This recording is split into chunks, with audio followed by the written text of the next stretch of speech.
امریکی صدر Donald Trump نے کہا ہے کہ ایران کے ساتھ مذاکرات کا دوسرا دور آئندہ 2 روز کے اندر پاکستان میں متوقع ہے۔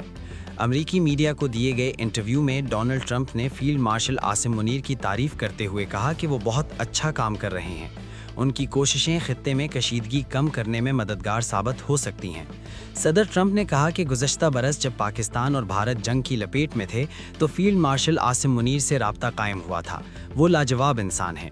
صدر ٹرمپ نے مزید کہا کہ پاکستان کا کردار اہم رہا ہے، اس لیے مذاکرات کا اگلا دور بھی پاکستان میں ہونے کا امکان ہے کیونکہ فیلڈ مارشل عاصم منیر بہترین کام کر رہے ہیں۔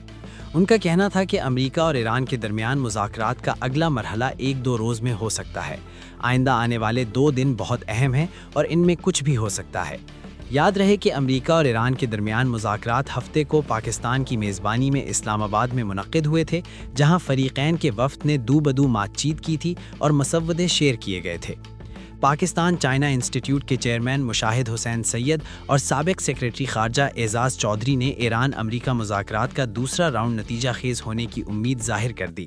مشاہد حسین سید نے دعویٰ کیا ہے اگر مذاکرات کامیاب ہو گئے تو صدر ٹرمپ نائب صدر JD وینس کو دستخط نہیں کرنے دیں گے اور وہ خود دستخط کرنے کے لیے اسلام آباد آئیں گے۔